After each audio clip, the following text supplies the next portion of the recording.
Hi, Simon. Hi, Lisa. What's going on?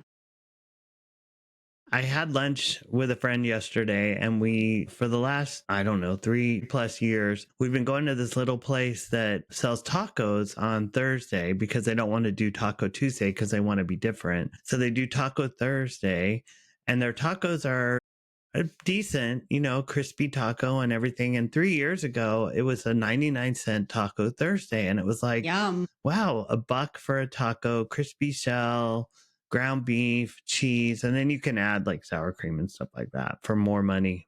But we would always go and get 2 or 3 tacos, maybe more. Now I'm trying to only eat two. But we, yesterday, all of a sudden, I'm like, it's $1.99. Like 3 years later, it's like twice the price. There's like 100% increase in this taco thing, and yet I'm still like, In this economy, yeah. But I started to wonder a little bit, and this is, I think, in relationship to today's topic. I thought about the fact that in the when stuff like you said, economic turmoil and this economy and all that, you're going to have different businesses and out of sync with pricing. So suppliers are going to probably be the first people who have to raise price, right? And then you have hmm quote unquote manufacturers. In the case of this restaurant, they're a taco maker, but they're going to have labor costs increase. They're going to yeah, have sure. electricity. Who knows? The rent's not going to change. The good news is, like, most people, well, if they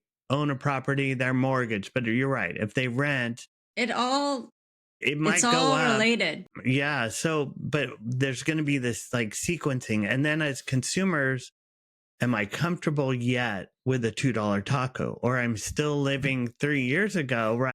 Sure, And a dollar sure. taco. In my day, it only cost 99 cents for a taco. Yeah. And then that's when I first started putting my teeth in to eat the taco. And now I don't have any teeth.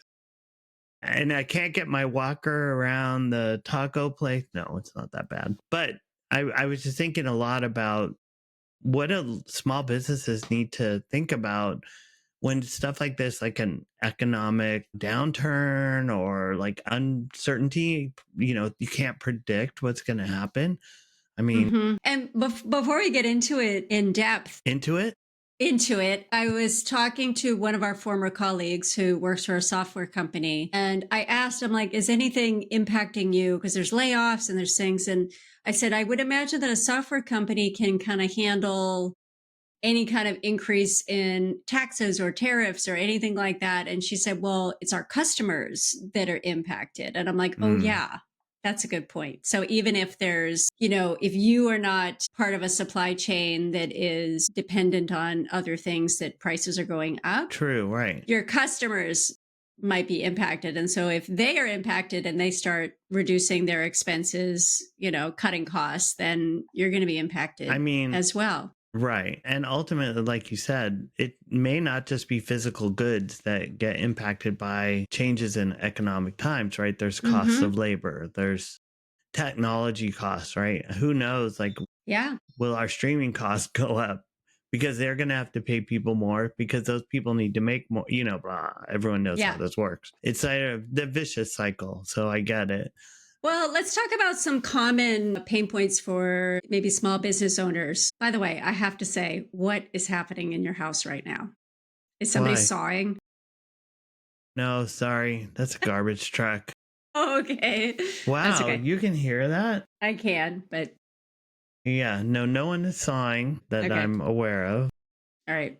So sorry Customer about pain that. points. So, what are some common pain points that people are feeling, if you will? Well, I mean, if you put you and I in those seats, as consumers, right? I feel like we're looking for more value, right? We're Mm-hmm. we're like the Yeah. cheaper taco, right? Instead of going out to even a taqueria Mexican meal, right? And spending 15 or more dollars on a plate of tacos with, we're like, oh, I'm just going to get by with my $2.99 tacos, right? $4. And so I feel like when there's this going on, your mind as a consumer as a customer, you're thinking, do I want to spend money? I think the other thing that happens is you take more time to decide that you're going to spend money, right? So You Yes. might have like said, "Oh, I'm just going to order that on Amazon," or "Look at that planter. That would look great in the front yard. Let's just get it." And I think people are like, "No, like let's You think consider twice the other about it. things." Yeah, What else? exactly. You want to What get more else? value.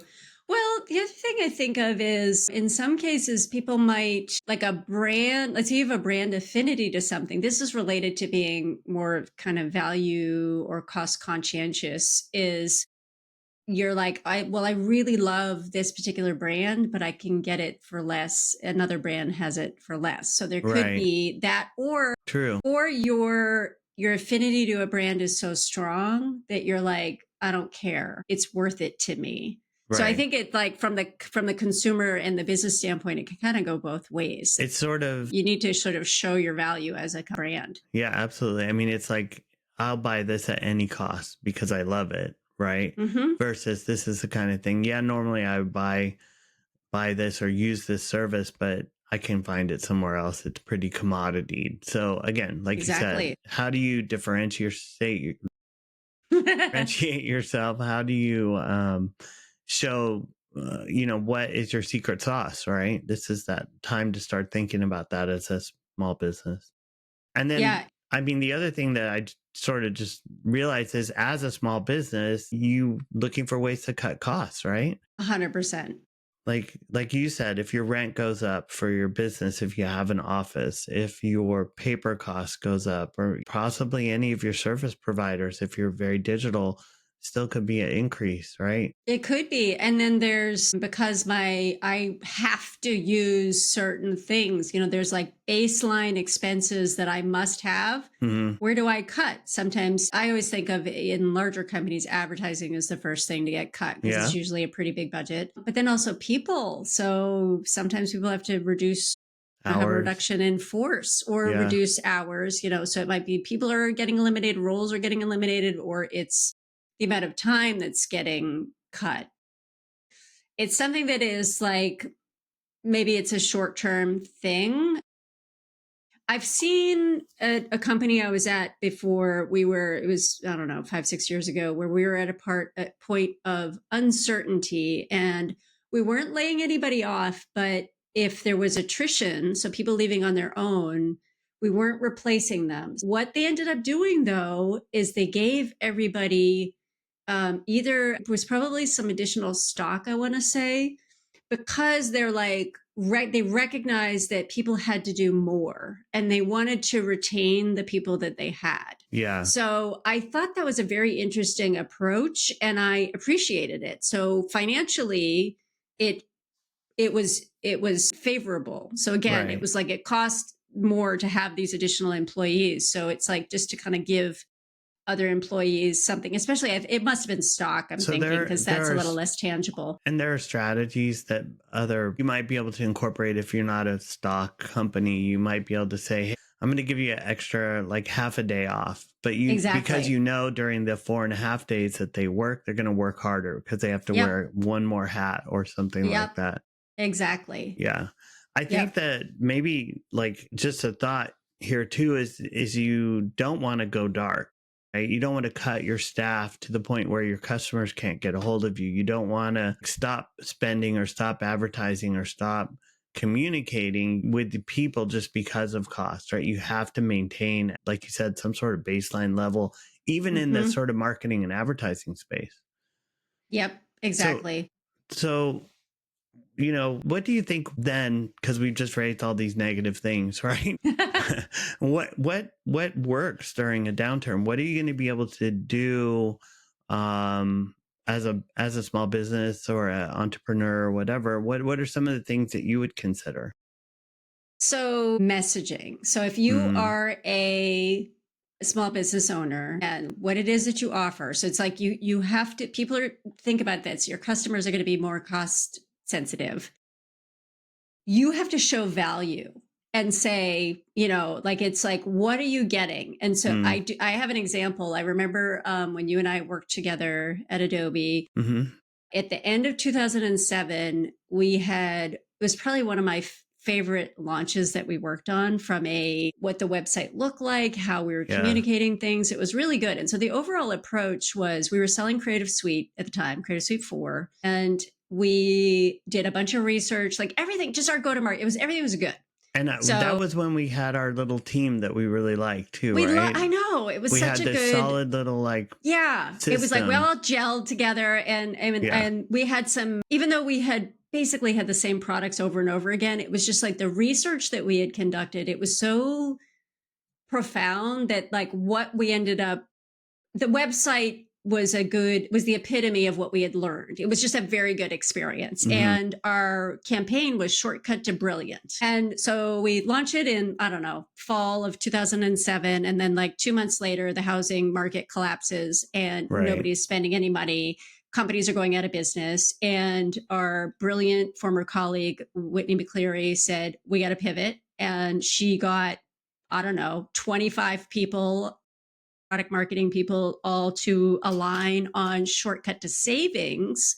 We had to change our website where everything was about efficiency, and you would be losing money if you didn't upgrade, was the Right. message. Right. And we managed to weather it. And it was Yeah. just like, it was an astounding, like, we had Well, and 18 months to go through. That's how long it took us to do our preparation for every launch. And we pivoted in like 2 months. yeah, it was hard. I mean, we all like dug in on that one.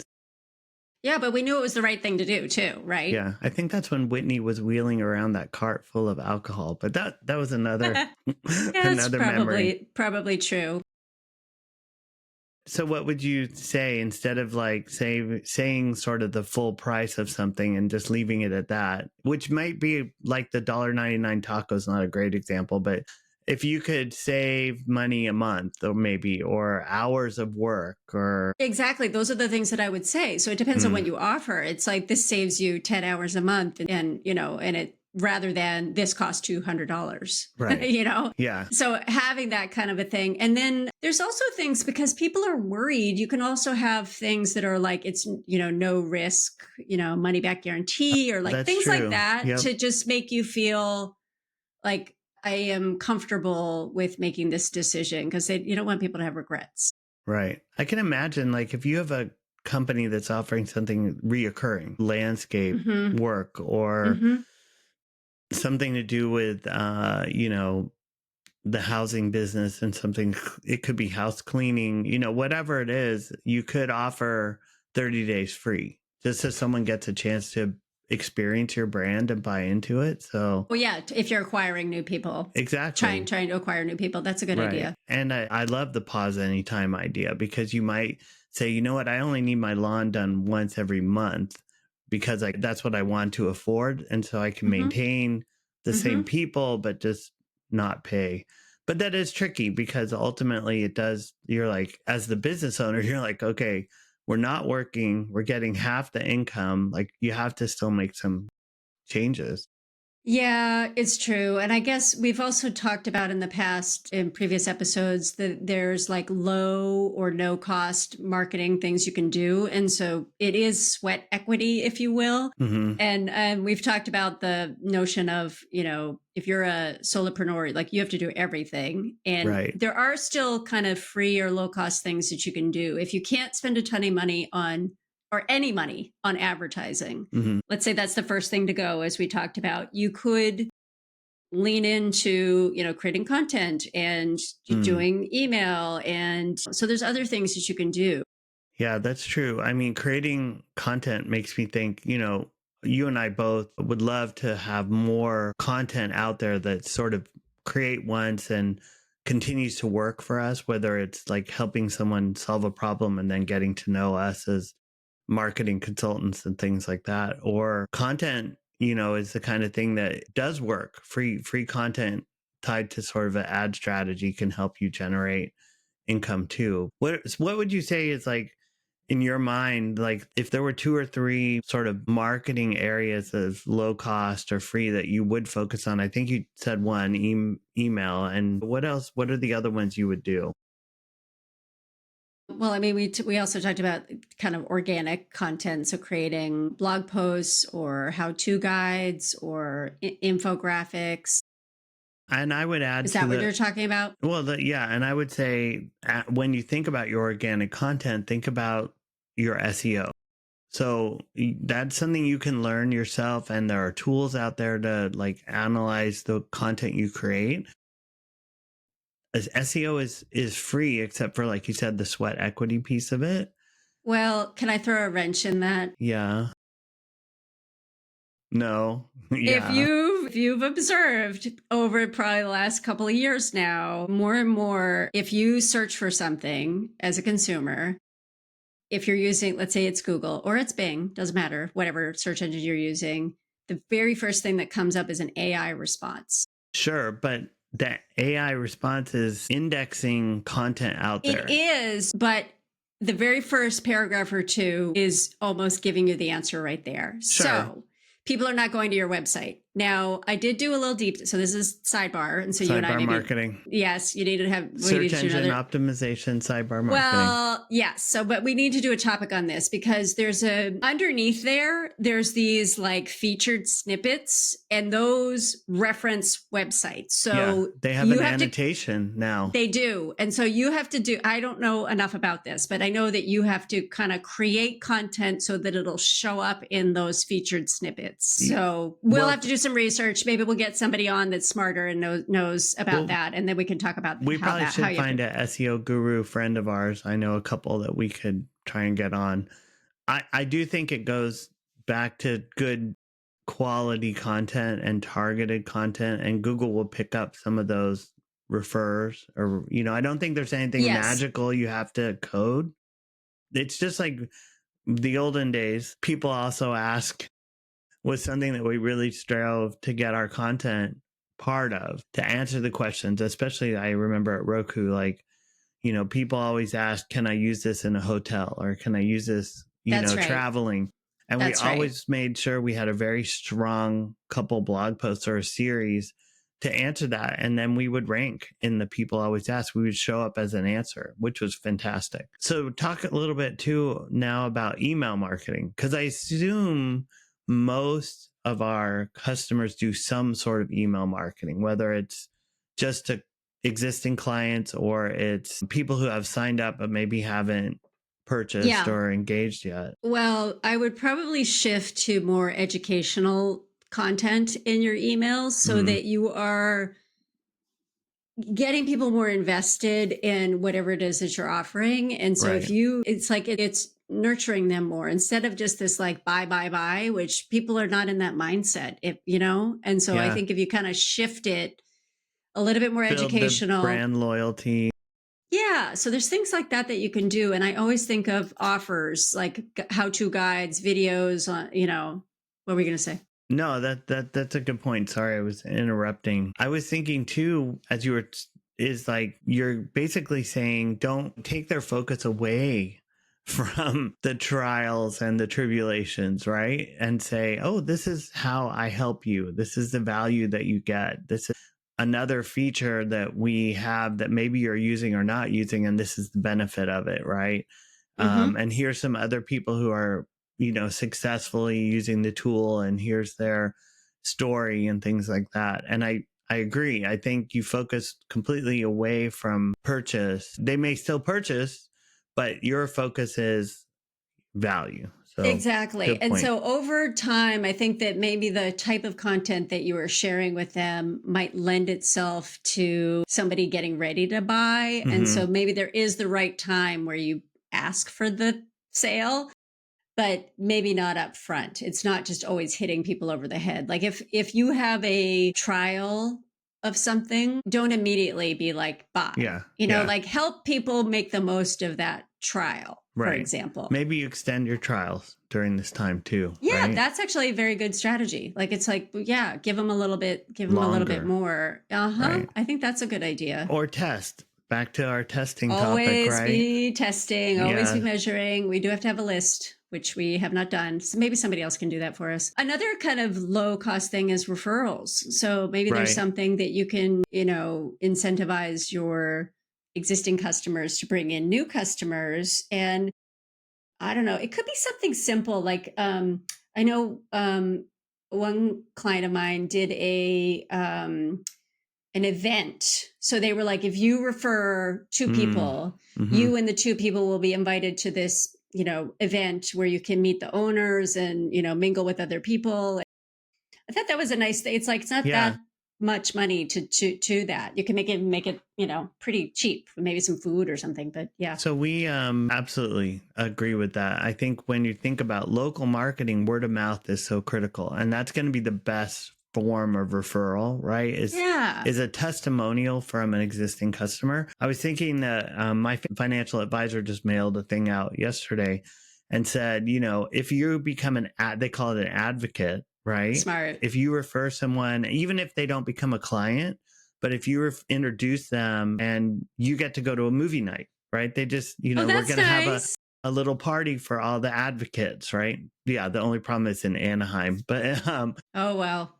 Costs I you may be down there more $200 to often go than down and back. Yeah. than Well, I yeah, no, your plan daughter to. lives there. Yeah. Mhm. So, That's nice. Well, okay. Oh, sorry. are there any tools that you would think if you want to do something like associated with email or digital or? No, I think there are suggestions, but I don't think anybody should do anything differently than they're already doing, frankly. Yeah. So, yeah, if you're using MailChimp, use that. If you're using HubSpot, Constant Contact, And maybe it's Klaviyo. just, hop on Canva, create yourself a coupon and use that as a Yeah, refer a friend or exactly. forward this email. Yeah. Let's talk a little bit about, so if you do continue to spend money on advertising, but you Mhm. kind of need to make it work harder for you, Right. I think that you might start to shift your strategy from, so awareness oriented activities usually are, people think of it as like a billboard is a classic example of awareness where it's Right. just this thing, you're You see reaching a it. bunch of people. Yeah. It's not meant for them to buy right then and there, but in the digital world, awareness is getting people into your marketing funnel. Right. And the So top of the funnel is something, very wide, right? it is. It's And not a everybody, broad sort of. yep, not everybody, you got to find those people first to then get them in to eventually Mhm. convert them and then they purchase. But maybe you want to change that a little bit. Maybe you want to shift more of your spend to what I would call low hanging fruit. So in search is usually the last thing people are doing. Not the last thing, but it's like people are researching things. And so if they're literally like, best, streaming player, like that Right. shows some sort of intent. And so you're likely going to catch more people that way. So you might want to start shifting your spend to what we call kind of the lower end of the funnel. And there's also retargeting people that visit your website. Also, that's implying that, okay, they've come to your site. They might be, they're Really good qualified point. potentially.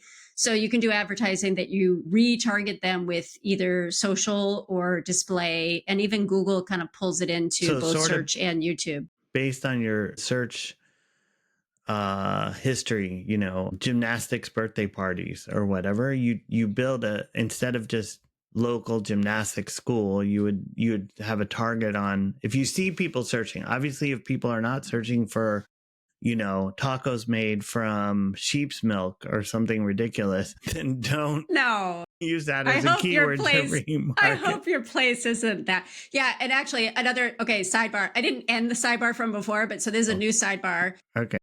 which is you can also do negative keywords. So let's say you look and you see people are searching for tacos with sheep milk, and you're showing up in search results, and people are clicking on it, so you're paying for it. If you don't offer sheep's milk in your tacos, you want to exclude sheep's milk in your terms. That's And actually sidebar. really good. Well, almost. I was just going to say, well, I hadn't thought about that. And I think that is What? brilliant. Negative? Actually.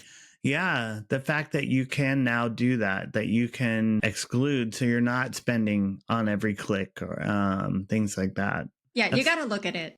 Yeah. You can't just like let it run and forget about it. All right, we got to move on. Okay. So, strategies and takeaways. So, what are some things that people should think about?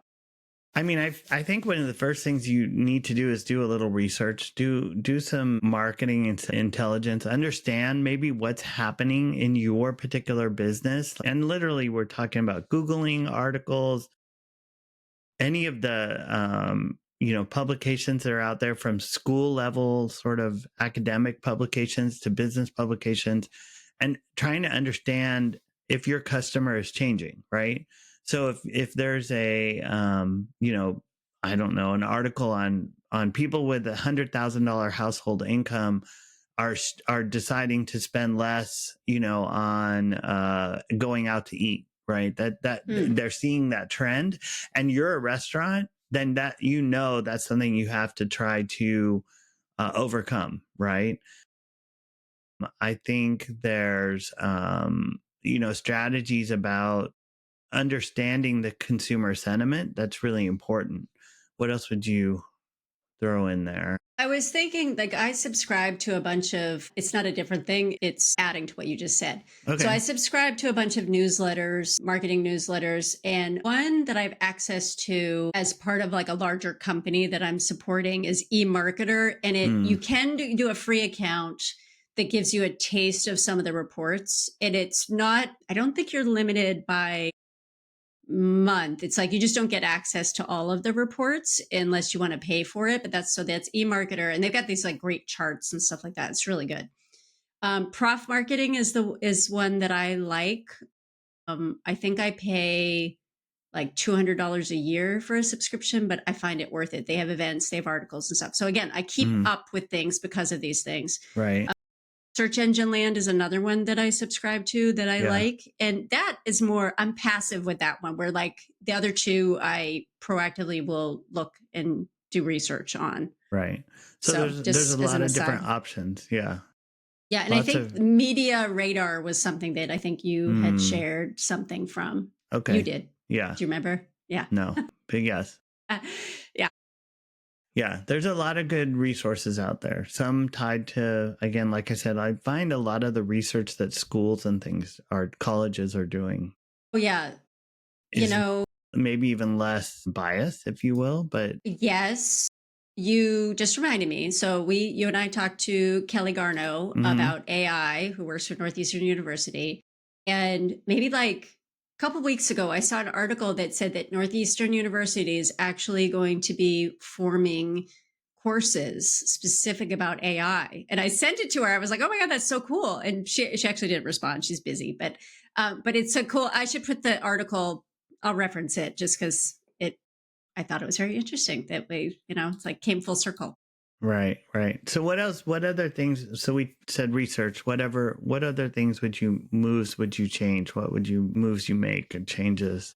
I mean, I feel like that's the research is what will drive any of the changes. So I think that you maybe then taking that and then you have to look at yourself. So doing an audit Right. of things. So I mentioned You mentioned awareness shifting. funnel. I was going to Yeah. say, yeah. So I mentioned that. Now, here's something that I actually just proposed this to a client of mine. It's like, let's look at the funnel from every step. Like, how many impressions are we getting at that kind of awareness stage? Hmm. What is our average click through rate? And then I kind of was thinking of it as like the beginning of the funnel and the end of the funnel. So we got like, what is our click through rate? Can we improve our click through rates at that Right. upper funnel? Into Then on content.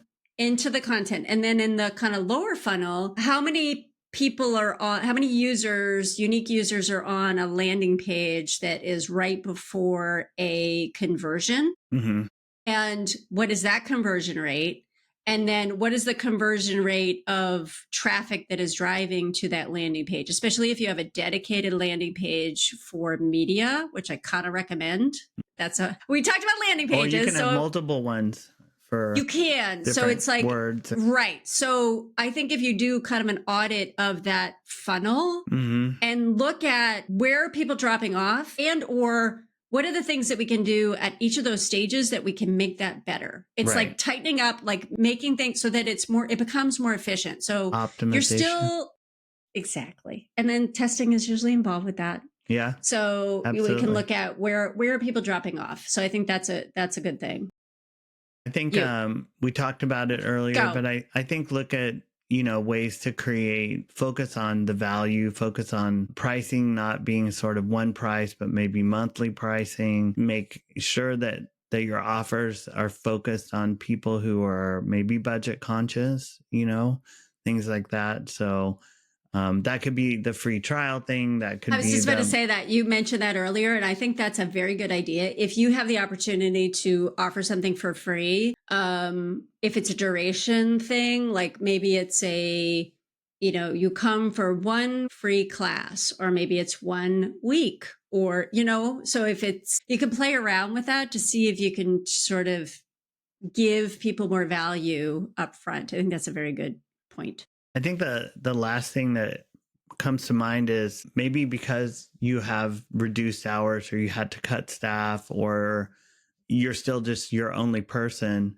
you could think about blocking your schedule instead of say every day you work on email and every day you do, you're sort of doing multiple tasks across the course of a 8-10 hour day or whatever, shifting your focus to say, okay, I'm going to do like create ad content, or I'm going to create organic content, and I'm going to set a time and I'm going to do a bunch of articles at once instead of one a week or whatever, which used to maybe work, but now you need to sort of have this mindset of Be focus, more right? be more efficient. Yeah, Yeah. exactly. Yeah, and actually I've probably said this before, but if you have it might be a campaign theme. Like you're like, okay, let's say you've decided you're going to have an offer, and so it's during this time. Actually, that's not let me use a different example. If it's like you have a theme of educational content that is going to help people, kind of get a little bit more invested in you. And so maybe that theme is something that is, I can't even think of a good example, but it's something that's educational, but you kind of create the concept of what this thing is. So I Turn think, it into got an example? well, it's not, it's sort of one that just popped in my head. I get a lot of emails from mortgage brokers. And I Mm-hmm. get campaigns around things like what's considerations for, say, doing refinancing, right? And so it'll Okay. start with sort of pieces about the benefit or the fact that the prices, we don't know where things are going to go. So right now might be a good time. So they start you thinking about doing it. But at the same time, they're like, but here's what you want to think about and how long are you going to stay in your house? And each All email right. is Well, sort of pause. pause. So let's say we use that as an example. So we've got email, and maybe it's a series of emails. Well, maybe Mhm. it's also a blog post. Maybe it's also a calculator. Maybe it's Right. also a webinar. So this is you can create a ton of other stuff. It's Instagram posts, it's whatever. So have that one thing of this is what we're trying to do. We're trying to educate our prospects on refinancing and things you need to think about. Put it in a whole bunch of other things, because it's basically like one idea that can help. And then all of that just helps. And maybe there's even partnerships. We didn't even talk about that. But if you want to leverage, if there's something you could do, any kind of co-marketing, or if there's any other Especially sort of, co-marketing could be free, right? Because you're exactly, helping another small business, exactly. realtors, getting Yep. clients, whatever. Yep, exactly. Or Absolutely. maybe it's a Absolutely. contractor, doing renovations with a realtor. So Right. Or think if, of tangential, is that the right word? Tangential. well, just relationships, partner relationships. Well, it's more like your industry. It's a tangential industry. Yeah. So, construction and real estate. It's like they go together. Okay. Anything else? So, No. all right. Well, but let's not forget, we're really bad about this. So don't forget that we really need subscribers. Yeah, So absolutely. whether it's YouTube or Spotify or Apple, it doesn't matter, anywhere, we're everywhere. So you can go to our website, it's mostlymarketing.com, where you can find all the ways to get to us, or you can do a search on those channels. What Yeah, else? and That it? it's mostly marketing is the name Yes. of the show. Yes. And yeah, absolutely. Subscribe, even if you can't listen to every podcast once a week, whatever. But the other thing I was going to say is, comment and ask us questions. Like we would love more listener sort of Well, let's ask a engagement. question for people to answer. Sure. Are there any tactics that you've tried or you want to try during an economic downturn? Any good examples for people? Right. So kind of throw it back on others to kind of give us some ideas. Absolutely. You can't stop marketing. So what are you going to do? Can't stop stopping. So from tangents to tactics. It's mostly marketing.